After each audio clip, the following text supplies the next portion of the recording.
Well, good morning. Welcome to Sebring Slot Cars. This is Shop Talk with Jim and Steve, and we're going to discuss the slot car business, some of the basics of the slot car business that both the owner may be interested in, but you as a racer need to understand your role in helping help a slot car track stay in your neighborhood. It's a definite challenge to make slot car tracks work. Uh, they are not big money makers. They have high overheads. For example, uh, rent is why most slot car tracks, that's what they struggle with the most. And usually with a lot of the slot car tracks that I'm familiar with, the owner of the slot car track subsidizes most everybody else's hobby. And I think there's a way that slot car tracks can not only break even but possibly make money. But I think all the players involved need to understand the slot car business better.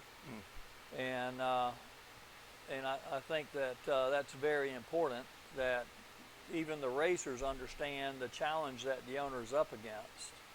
So today we're going to talk about that. I want to start at the beginning as to where I got back into slot cars. I raced slot cars when I was a kid. My dad bought me and my brother a slot car track, which usually I was the marshal that got to put the cars on for my dad and my brother. And I got to race with my brother when my dad was at work. So you can imagine how that was. And then later, one of my life mentors, he and his father built a building and furnished a slot car track. I think it was an American yellow or American white. I can't remember, but it was similar layout to the orange behind us today. And that stayed there for several years, and all the youth of the city could come. They could come to the rec center. They could play with whatever they want to play with, and they could race slot cars also if they had slot cars. And that lasted till it went away. And so later, because of my childhood enjoyment of slot cars, when I became a father and my kids got old enough, I bought a slot car track for my kids. I bought them a Skelectric 132 track, had a couple of Porsches in the set. And about 5 or 6 years ago, I went up on top of the attic above my office to look for something, and I stumbled across that slot car track that had been put away. I pulled it down and pieced together a couple of these folding tables and laid out a small track, and doggone if that thing didn't still work. So then I started buying more track and more cars, and I built a replica of the Sebring track. And I should have taken a picture of it and showed it to you. So anyway, we did a replica of Sebring. We didn't have all 17 turns, but we had enough that it was a lot of fun. We had probably 10 or 12 turns. And that went real well. And then a friend of mine that was racing with me on that track bought a Engelman. And then he sold me an interest in that.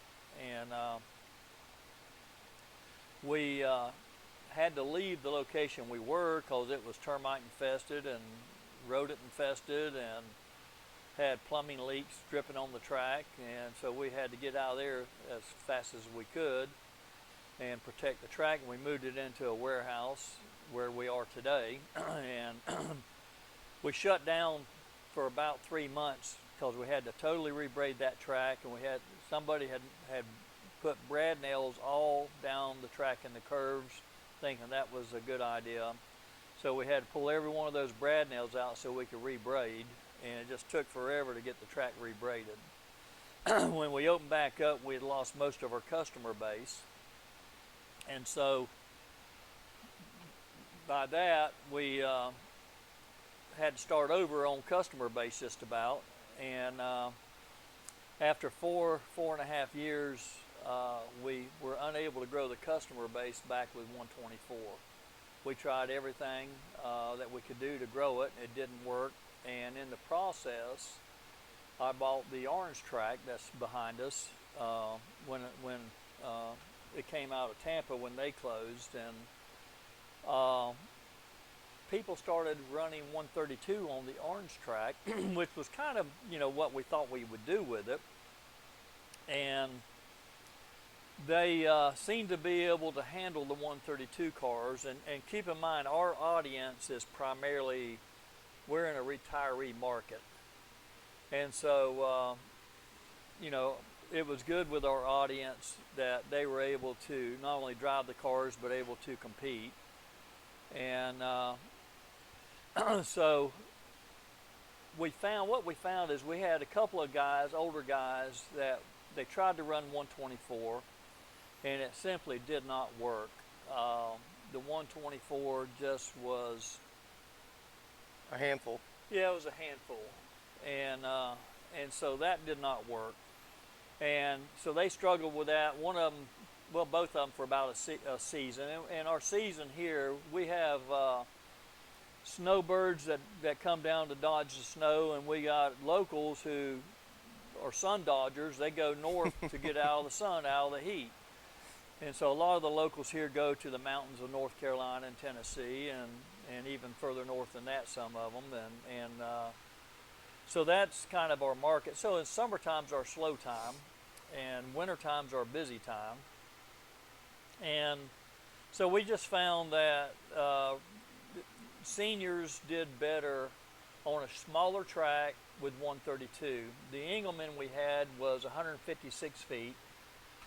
And running a 132 on the Engelman was like as exciting as watching paint dry. So we got the orange and started running 132 on the orange, and they were a handful initially on the orange until we, started developing how to build and design the cars. And once we figured out a lot of the construction of the cars, the engineering of ballast and tires and everything. Track setup, prep. Yeah, track prep and what have you. Things got better, and the cars got to be a lot faster. I think when we started, we were initially turning 7-second laps on the orange track with 132s, and now those same cars are turn 5-second laps or under. Yeah, I think the record right now is in like the 4.3 range, maybe. Yeah, we got something in the 4.4, 4.3 range for a track record with 132. Hypercar. With the hypercar, Yep. and so the cars got a lot more exciting. We got them where they handle really nice, and so we started doing some different things and changed the way we were operating. So we eventually got rid of the Engelman and put the American Black up that we have, and the two tracks complement each other. The orange is our high-speed track, and it's probably 60% wide open and 40% driver track, and then the black is about 10% wide open and 90% driver track.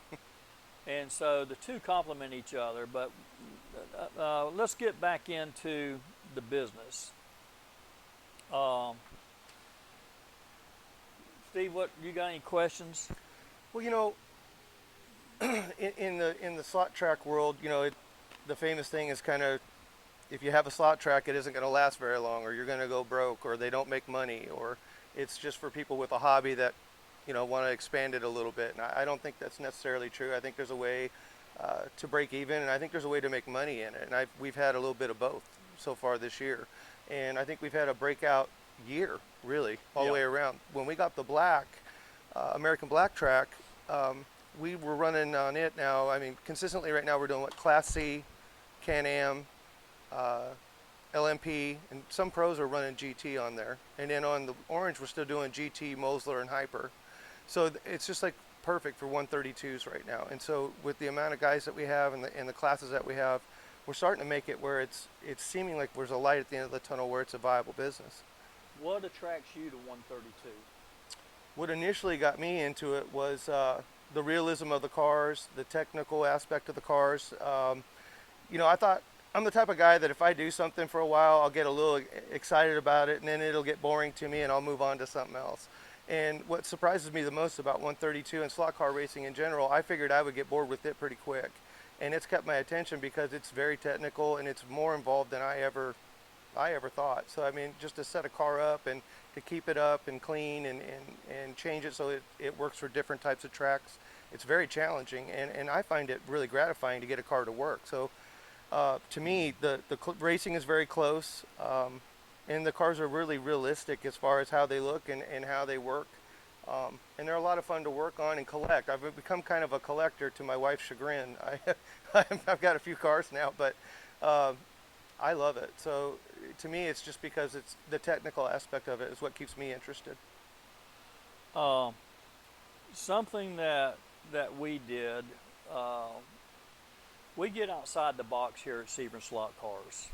Uh, I came out of the 124 world with the Engelman. What was typical with 124 racing is some of the things that I can tell you is they usually will have an A and a B main if they have enough drivers. And what and I'm not busting 124. What I'm trying to do is give you an idea of why maybe 124 isn't as successful as 132. I think it can be, but I think that you gotta not do the same things that refuse to allow for growth in 124. And here's some of the things that we did in 132 that are different. Uh, we started off right out of the box, not doing A and B main.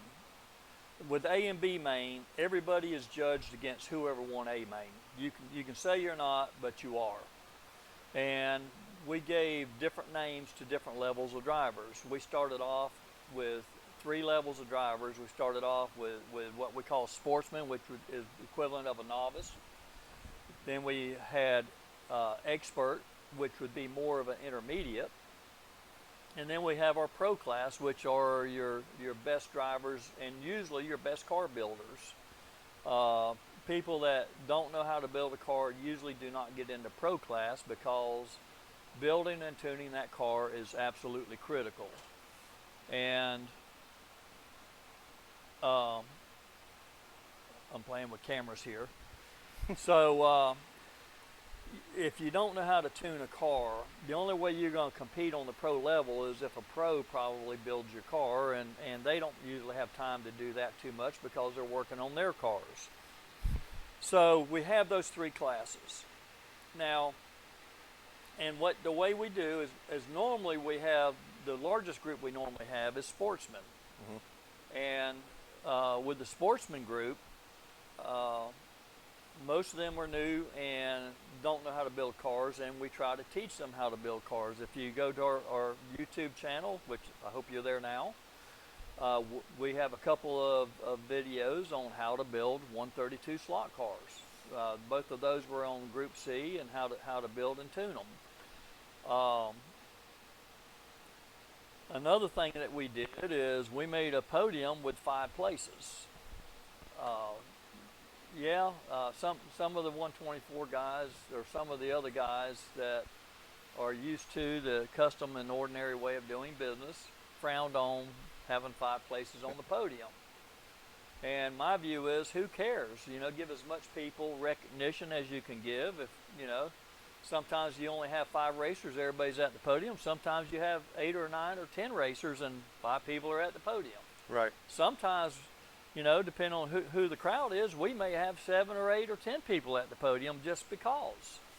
The rules are that the track sets the rules. Something else that we do are Saturday races. Almost half of our field on Saturdays is from more than an hour away. Some of them 2 hours away. And so we made it a policy that if a car stops on the track, we will pause the race. Now this is definitely not anything that you would see on the state level. It's not anything you would see at most tracks, but maybe it ought to be. State races I can see making an exception and not doing it for a state race, but for just recreational league, why not? Yeah, that's So right. we pause the cars because these guys drive, some of them drive 2 hours to come here and race. And if a lead wire pops out of their car, I don't want them to have to pull out of the race. And if they pull out of the race and put the lead wire in, they've lost an entire heat. I mean, a heat's only 2 minutes, and I don't think they can do it in 2 minutes, and maybe they can do it in 4, which would be your time between heats is 2 minutes and your heat's 2 minutes. But most of them are going to be 5 minutes or so fixing the lead wires. So now they're 20 plus laps down. They're out of the race. They've driven 2 hours and they're out of the race. And now we run on Saturdays. We run three different race series. We run two classes of each race. So we'll have sportsmen in one race and experts and pro in the other race. So we want to keep our drivers in the race and keep them excited about coming and not send them home disappointed that they didn't get to race a race. We do that. What else do we do, Steve? Well, I think we need to talk about that for a second. I think the reality here is that I think that the problem with slot car racing as a whole is that if you're going to, we have an endurance race here every year where we'll do a 6-hour endurance race. And if your car breaks, it breaks, and you got to go get it fixed. And if you have it not, if it breaks or just quits, then you're done, and that's just the end of it. And we run it just like you would a national race, is what I'm trying to say. Yeah. But I guess what I'm driving at with the helping somebody that drove 2 hours, from here, and then he only got to do 6 laps, and then he's sitting on his hands, and that's really not fun. And I guess what we're trying to get at is that there's an exception to every rule, and you need to run your track around your racers and make sure that they're taken care of. So, yeah, I mean, you could really be sticklers, and they would only get to run 3 or 4 laps, and then they'd be sitting over there kind of fuming about it. And I don't think that's conducive to helping your business. I think that we're into it for the sport of racing, and most of our guys are even on our pro level, we try to help each other. I mean, There's not a lot of secrets. Like if some guy comes up to me and says, "What'd you do to that car? What does that car weigh?" Or what tires are you running? I have no problem taking the car. I'll take the shell off and they can take a picture of it. It doesn't make any difference to me. I just want them to have fun. I want them to have a competitive car, and I want there to be good racing. And we want them to come back. Yeah. I mean, if they don't come back, you've lost. And so I think a track has to invest in its customers and its racers. And if you really invest in them, they become more than just customers. They become friends. And here at our track, we have an amazing camaraderie, and I think everybody that comes knows that they're more important than just for their dollars. A number. Yeah, it's funny is that you asked me what I like about 32 racing, and I really missed the ball on that. Of course, I love the technicality of the cars and the realism of the cars and all this other working on them, and that's fantastic. But I have had more friendships forged in the last year. I've only been doing this a year and a couple months at the track here at Sebring, and I moved here and I didn't know anybody. And I have a really good friend network, and I have a lot of people that I feel like really genuinely care if I'm here or not, and they respect me when I try to help them work on their cars, and they're always telling me thank you. And it's a really more of a family type of shop, and I think if you want your shop to succeed, you need to know everybody's name. You need to know what car they run. You need to be able to help them see if they're struggling or not, and ask them if they need help. And so to me, I guess what I'm trying to say is the friendship part of it is just as important to me as the cars. I didn't think I'd be having guys from the track over at my house watching movies and hanging out. It just wasn't really, when I started racing at any other track I've been into, including motorcycle racing and racing drones and RC cars, it never seemed like that. It was just you guys talked for a little bit at the track, and then you went on your way and you gave them your money, and that was kind of the end of it. And here I feel like I have a different investment, more so than just the cars. I think I have made a lot of friends here, and I think it's important to your track success if you invest in your people that way. And let me talk about dominating racers for a moment. From personal experience, myself and Victor Villachow, when we were running 124 Flexies, Victor is an amazing car builder, and he did me a favor and built one of my Flexies for me. And because of the car that he delivered to me, I was able to win the very next race. And I suddenly became a lot more competitive than what I was. And so Victor and I were going back and forth, dominating the Flexi races for the most part. And people that are in 5th or 6th place get tired of that. Quickly. People in 3rd and 4th place get tired of that. Everybody that comes to a slot car track wants to know they have a shot at winning. And from watching some of the videos I've watched on the history of slot cars, it appears that several of the manufacturers hired professional drivers that knew how to build cars. They would give them their newest little gimmick to help the car, so that they would always be a step up on the average Joe that was at the local slot car track. And so that put all those other drivers at a great disadvantage. New people coming into the slot car world didn't have a prayer of a chance. And they would buy a car, they'd come, they'd get stomped in the mud and get beat by, you know, I mean, I've seen people here beat by 80 laps when we first started with the 124. Yeah, that's just totally. It'll just kill your shop. Yeah, it kills the desire of somebody to keep racing. I had one friend that came and he was practicing off and on. He was getting where he was halfway decent. And thinking I was doing a good thing, I talked him into getting into his first race. And I told him, just, you know, don't worry about competing. Just get around the track and get used to racing. Yeah, well, finish. That's the way we normally operate. But in this case, it was detrimental in that he raced that one race and lost interest and never wanted to race again. And brought his stuff to me and asked me if I'd sell his car and controller and everything. And you know, never raced again. And so what we're trying to do at Sebring Slot Cars, our business model is such that we want people to know that they can compete. And when we only have novice racing together, or even sometimes you have somebody that has physical ability limitations, yeah, and they can still compete on that lower level. And so they're not being judged against the pros, and it gives them something to look forward to. It gives them something to know that they're not getting stomped in the mud, and they have a good time. You know, I think the classes are really important, because when I first started a year ago, we only had 2 classes. We had sportsman and we had pro base or expert. And so the problem with that is there's a transition from being a novice to kind of like a seasoned, or, you know, a better driver, or a more consistent driver. And so when we went with 3 classes, that really opened it up quite a bit, where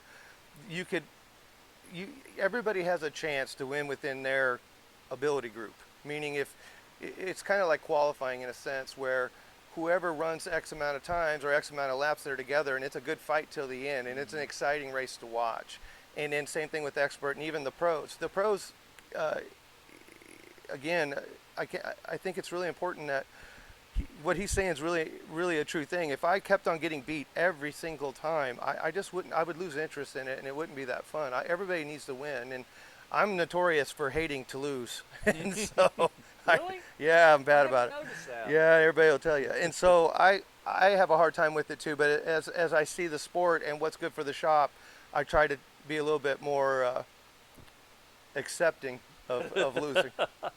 I have worked on Steve. Oh. I give him a hard time. It's tough. You know, you know, we try. We want losing.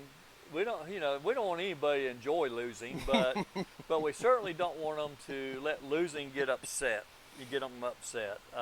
And I'm the first to admit, I've had my moments where I could have had a little bit better time. And honestly, in reflection on that, it really hurt my whole day, because I spent money to go have fun and have camaraderie and go race, and I turned it into something where I was upset and wanted to go home. And I mean, there's no reason for that. I mean, I just kind of ruined my own deal, and it didn't help anybody around me. So I think everybody that's competitive has a little bit of that streak in them, but we try here to keep it at a minimum if we can, and minimize it. And I think that's also important to talk about our environment from a whole.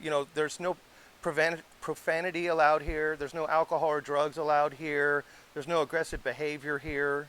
Gambling is not allowed here of any kind.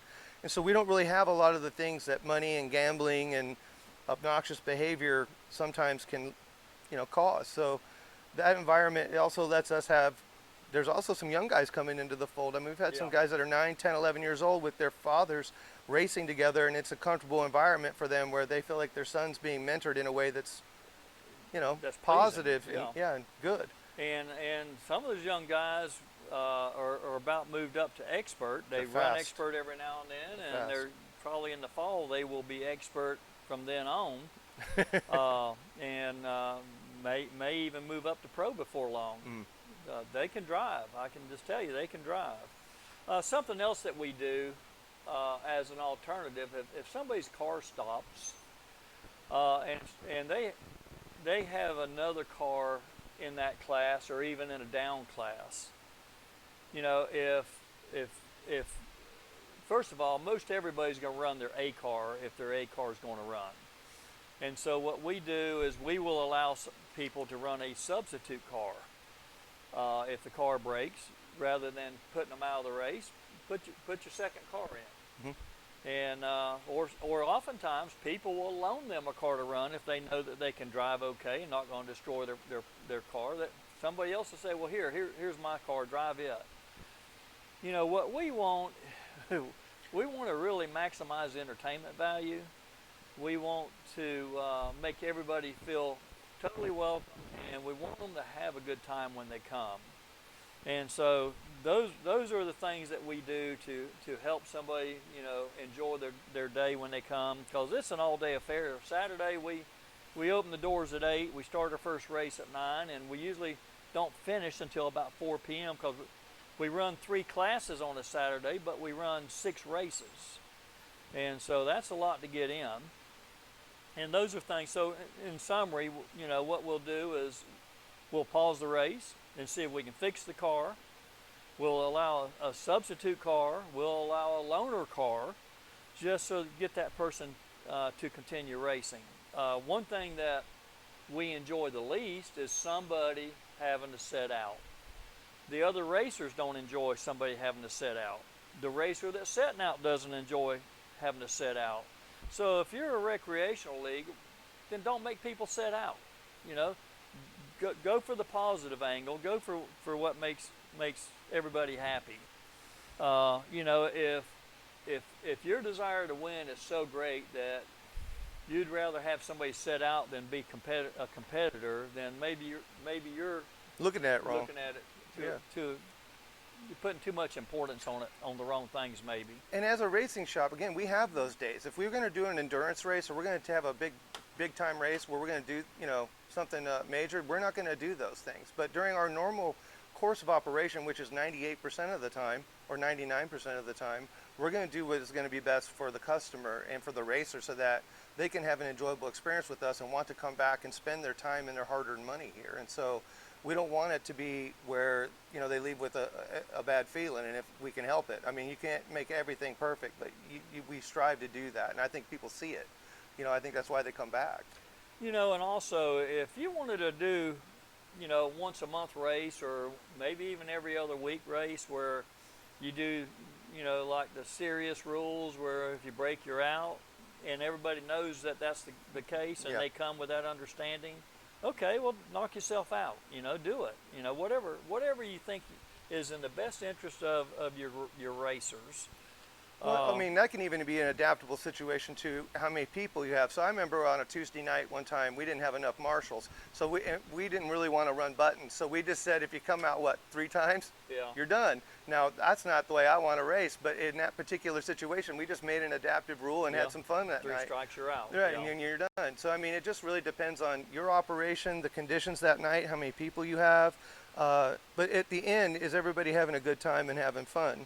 So on that particular example where we did the 3 and out, I didn't find that very fun, and we haven't done that since I'm aware of. Well, another thing that we did before that didn't really find happiness was I forget what you call it, where you put a minimum lap time where if you run under the lap time, your lap doesn't count. Oh, yeah. And so that didn't work well for us. We've tried about everything, and we're doing what seems to work. You know, Steve and I before the show were talking about customer base and how to invest in your customers and the importance of investing in your customers. You know, we've had a couple of customers, probably 3 customers that have brought us so many more customers because they believe in what we're doing, and because of the atmosphere here, how the business is run, they Want are their buddies. proud to bring their friends.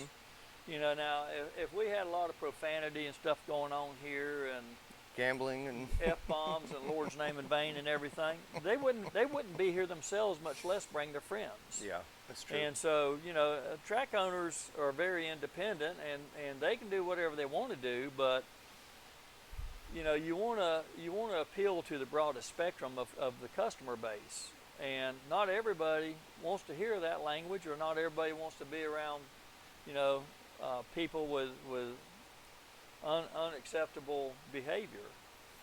And so, you know, but it does require the owner in a respectful manner to help people understand we're not about that. We're not going. You can't use that kind of language here. And every time you know, new people sometimes come here and they don't know what to expect, and they start, you know, using profanity, and I just quietly go up to them and tell them, you know, that's not acceptable behavior here. We want you to be here, we want you to be a part of us, but we ask that you change your vocabulary. And I've never had one object to it. I've never had a single one. Nobody's ever, to my knowledge, gotten offended. Nobody's ever complained. So, you know, if you run this in a family type atmosphere, and granted, we don't have many women come in here, and most women do not want to come into a place where it's all men. But if women do come in, or if a man wants to bring his wife, and she needs to know that she's going to be respected, he needs to know she's going to be respected, and the environment is suitable in case that happens. What if a husband gets older or gets sick and the wife has to drive him back and forth? We've had women that come here and they'll sit at the other end and read a book or something. We've had some that'll come in here and will drive with the men. Yep. And we're okay with whatever they want to do, but we need the wives to feel comfortable and not make it feel like it's men only. Right. And that's the part that doesn't work, is the men only. And if it's a men only environment, then that's not welcoming to kids or the children of the men that come. You know, when you talk about mentoring customers, one of the things I was telling Jim, and I'll just tell a personal story of my own. When I first came here, I bought an LMP slotted and a controller.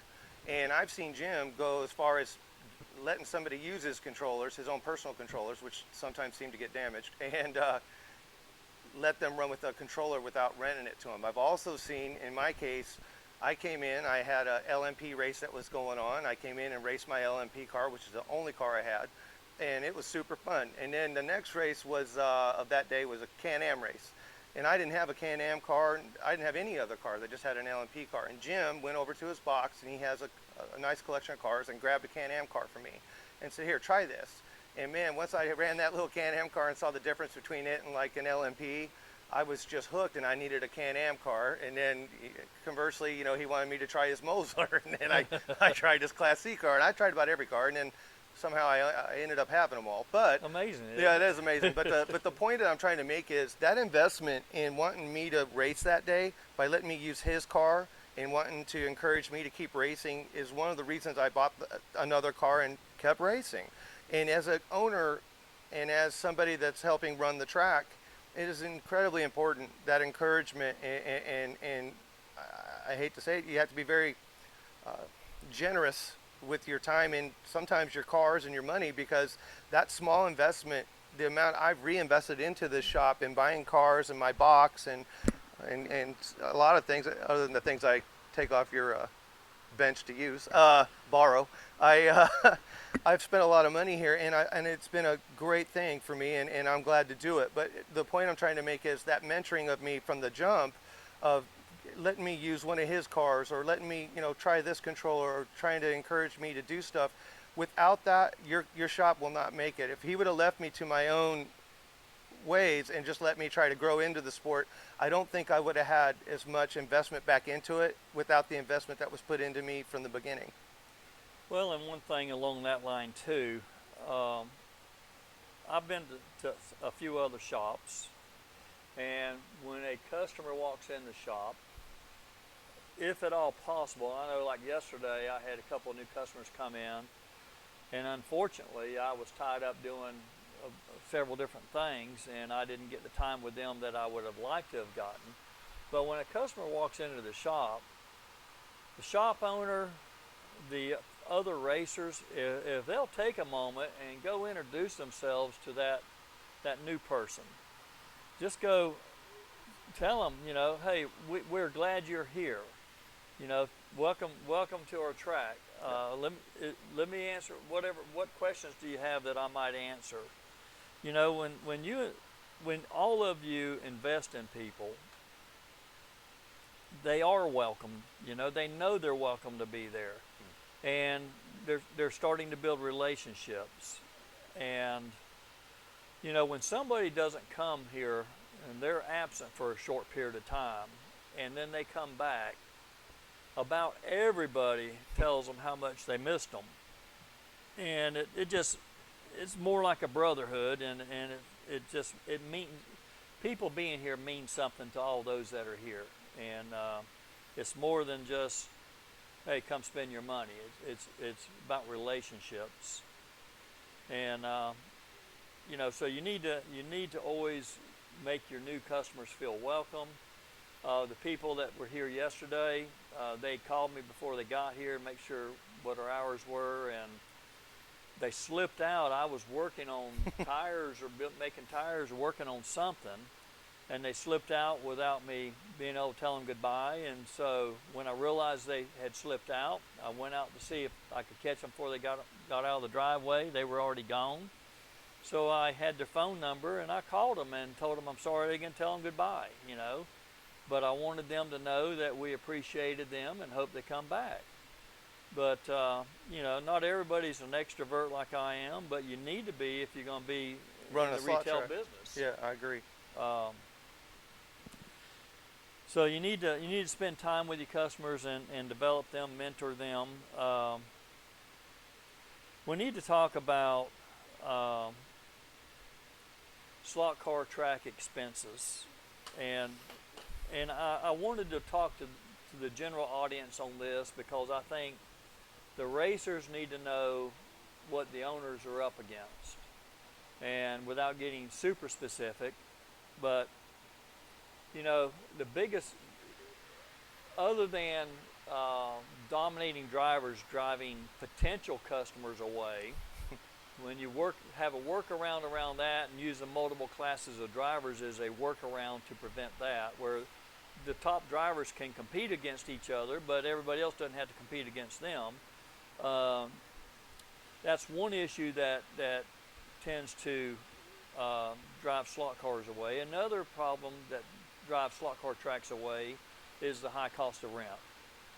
The building that we're in is probably a medium-sized facility. We're 3,600 square feet, I believe. We're getting ready to build a new building that'll be 4,400 square feet, I think it will be. And you can't afford to move into a building like that if you can't pay the rent where you are. And so it takes everything.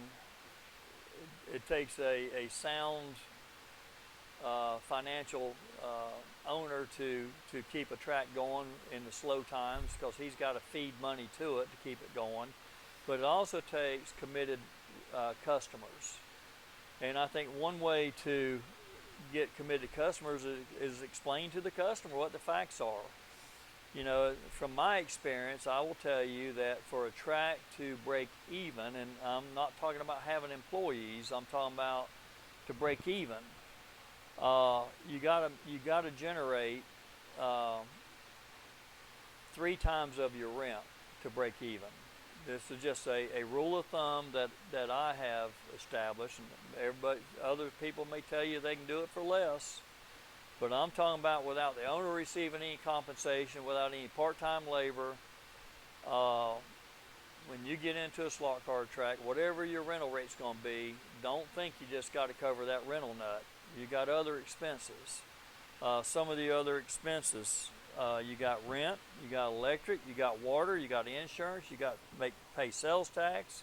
And if you have any employees, you got to pay them. If you have employees, you got to pay into their Social Security, their unemployment compensation, also some other expenses that are tied to payroll.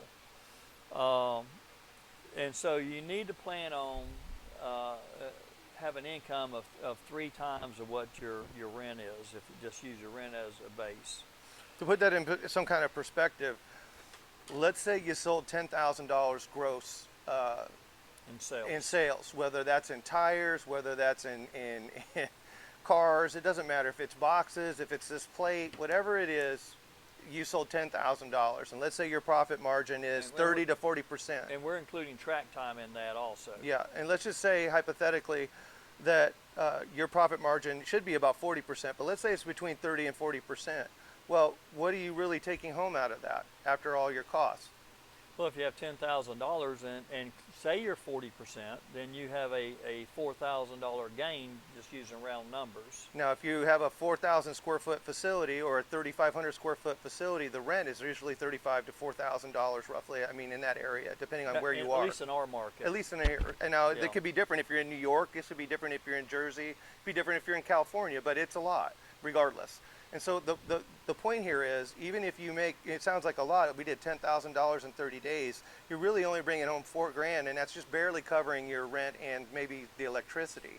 Now you haven't paid yourself, and you haven't paid insurance, you haven't bought any new cars or any inventory to replace what you just sold, and it just goes on and on. And so you're looking at gross sales versus gross profit, and that 4,000 is gross profit. So you have to replace inventory. So that 60% that you gleaned off those sales goes back to replacing the inventory. 40% is what you're going to end up paying your rent with, your electric, and everything else. And so you need to look at your income streams. And so your income streams are going to be the sale of slot cars, and there's one of our slot cars. This is one of my racers, and as you can see, they're highly detailed, and that's one reason that people come to 132. Well, that slot car is probably a $90 to $100 slot car out of the box, and when you sell that car to a customer, it is designed to run on a plastic magnetic track.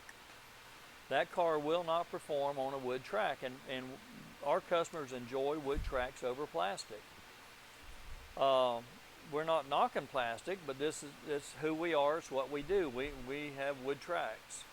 So in order to convert that car, you have to do all the things we did in our first 2 videos. You have to change tires to, you can either run silicone or you can run foam. We use foam because in our belief, they, number one, outperform silicone. You can run rubber on a wood track, but foam will outperform everything that we have tried. Silicone, if you want to run silicone, you don't have to clean your trackers off because the silicone will do it for you. But every time you sell a silicone tire, that's the last tire that car is going to need. And so you're killing your tire sales by running silicone. And I'm not ashamed or trying to deceive anybody as to what that means. We make a profit on tires. If you buy silicone tires, they sell for $6, $8, $10 a set, and so maybe you make $3 or $4. Well, with foam tires, they wear out. You'll get 3-4 races out of a set of tires. Especially softs. Yep. Especially with Wonder Rubber. If you run softer tires, natural or fish or something, you maybe get 2 races out of that set for that particular group. Now, we run taller tires on the orange track than we do on the black track, so you can Rotate. get a couple of races out of a set of tires on the orange, and then move them to a car you run on the black, and now you get 4 races out of them. So, but we need those tire sales in order to generate income to keep the doors open.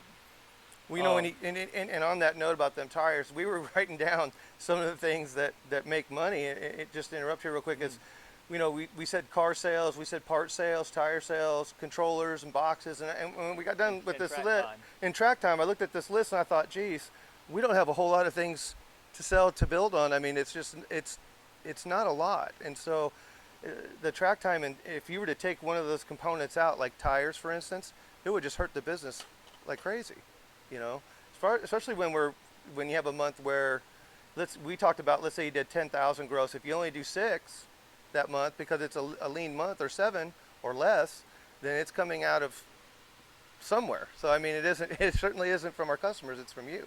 Yeah. So, and a lot of track owners spend a lot of money subsidizing. Let me give you an example. We have now trimmed our hours back, but before I was working 50 hours a week here, 5 days a week, or 4 days, 5 days a week. 5 days a week. And I'm getting older and I'm getting tired. And I'm trying to develop a way now to transition to where I don't have to work at full time, where I can take off. Well, I've got to generate more income so that I can have somebody here on the days that I'm not here. And so now, all of a sudden, that $10,000 goal isn't enough. And so, we need to look at everything, and we need to look, we know we need those tire sales. We know we need the car sales. We know we're going to pick up some money with controller sales, but people generally only buy one controller. Yeah. And the good thing for me is a lot of times those people are careless when they hook them up and they blow a rheostat, and I get to sell them a rheostat occasionally, which still isn't a lot of money. Maybe I make $6 or $7 and I don't charge them for installing it. Maybe I should charge for that.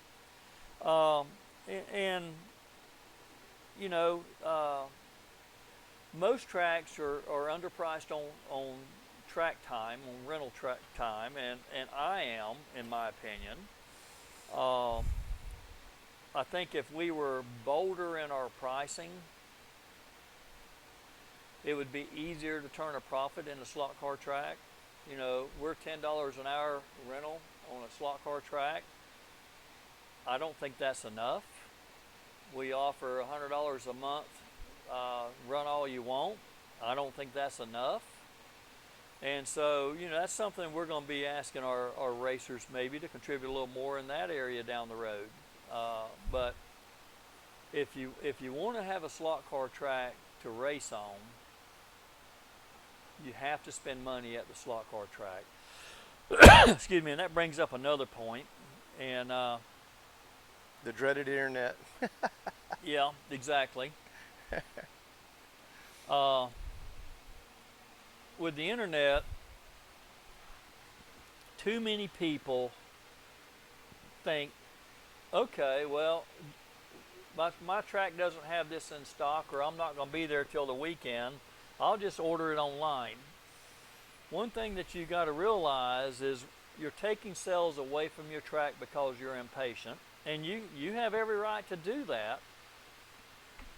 And I've even had people buy cars on the internet because somebody got them before I did. And you can do that.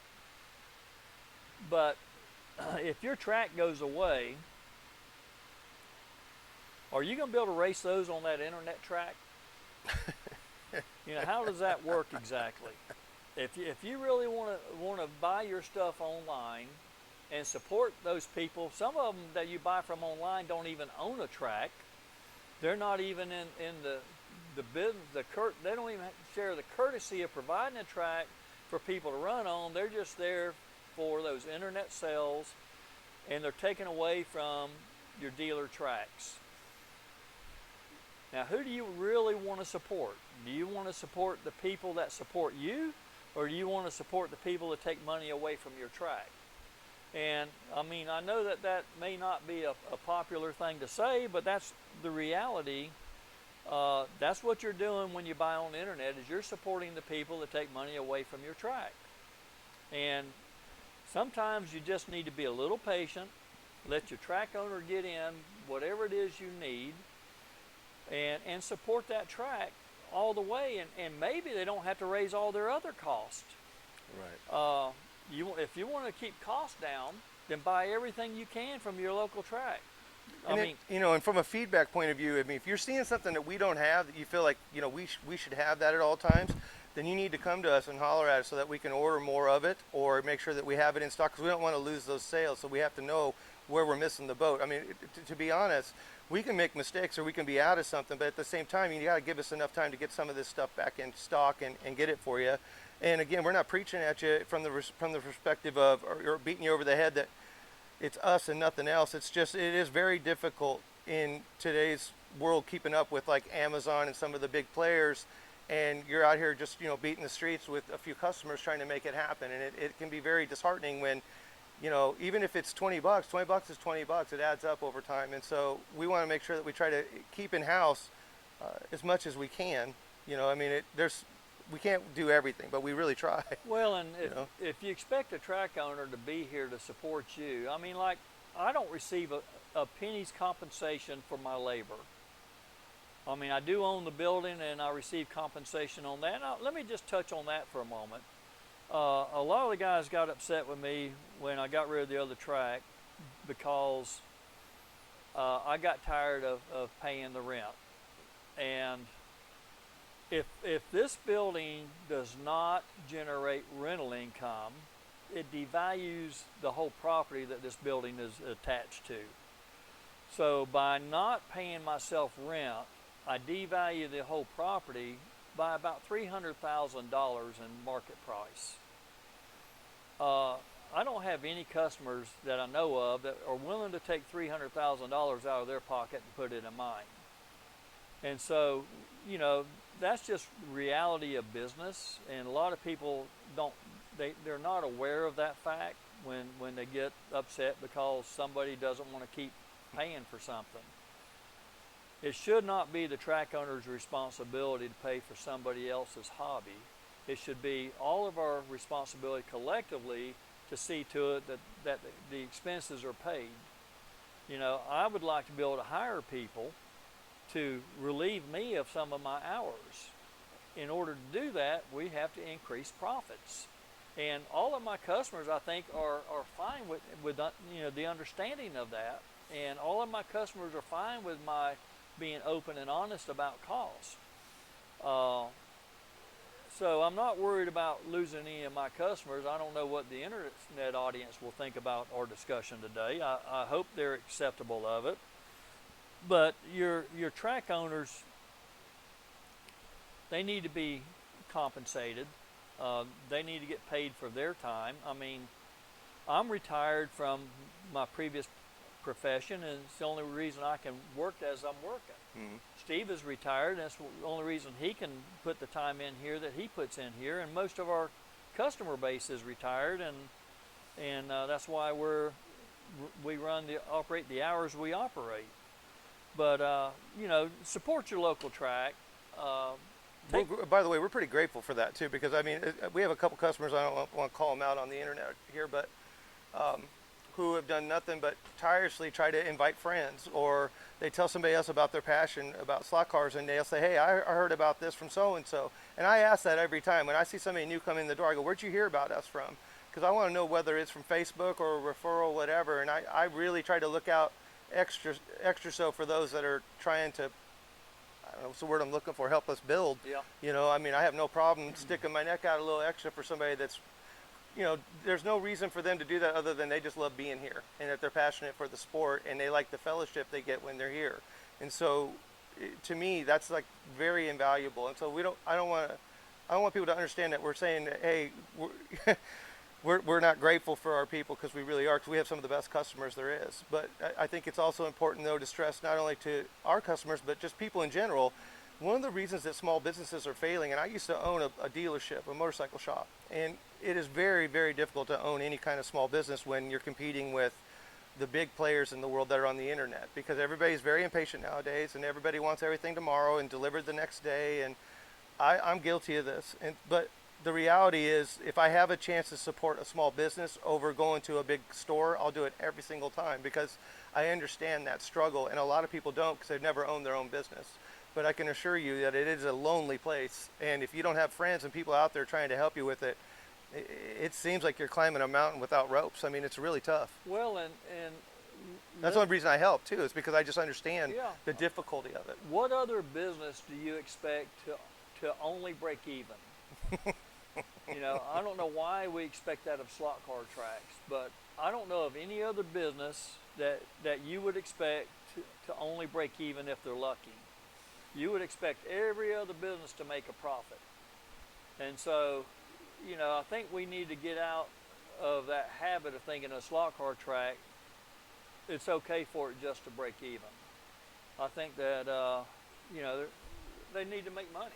For one, just so that they last. I mean, from a longevity point of view, if it gets passed down to whoever, I'd like to see the track just keep going in you know, as long as it can, because there was a time when almost all of them disappeared. I mean, Yeah. they were Very almost all few. gone. Got And down to around 50 across the whole nation. At one right, and there point. were thousands at one point, and so Yeah. now it's kind of coming back, and there's a kind of a resurgence in it, and we got to grab a hold of it, or it'll disappear again quick. Yeah, and you know, we talked about we're going to build a new building. Right now, our current building is in a complex that I currently own with my wife, the Lord, and the bank. I guess not in that order, but and I want to be able to liquidate it. And so, in order to be able to do that successfully, this track has to pay rent here, because it affects that value when I get ready to sell. But when we move, it'll be a standalone property that it could be retained if I, say for example, I passed away. As long as it could pay rent on that property, it could stay there indefinitely. And that's part of the reason why we're looking at that new building, and plus it'll give us some more benefits as far as square footage and what have you. We could have 3 tracks and Parking. additional parking and all. We're very limited on parking here. We desperately need more parking, and we're going to almost double our parking by moving to the new location. And so, you know, that doesn't need to be, you know, a break-even proposition. And so we just need to understand, we need all the racers to understand, you know, this is a business. Yes, it's a hobby business, but it's still a business. And just as most of your hobby stores have gone away because the local support for them went away, most of your slot car tracks went away because the local support for them went away. So if you want to have slot car tracks, then you must support it locally. And so, I mean, there are distributors out there that are in direct competition with the slot car tracks.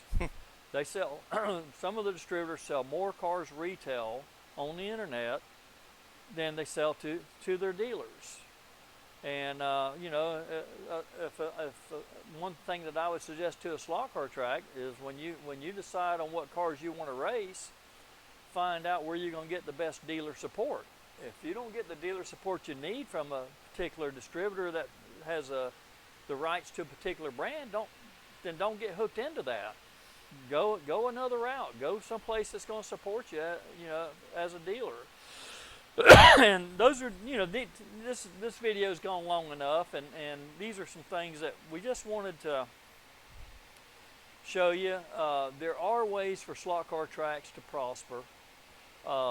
Sales are critical. You must make adequate sales for a slot car track to stay in your neighborhood. And mentor and invest in your base. You know, you can, if you have people out here supporting you, you got to get back to them a little bit and invest in them a little bit. So I think it's important with the money too. I think they go hand in hand. Yeah, I'd say, you know, in closing, that the business, the customer base must know that the business has to make money to stay, and the owner of the track must do everything he can do to attract that customer base and make them feel welcome and invited to participate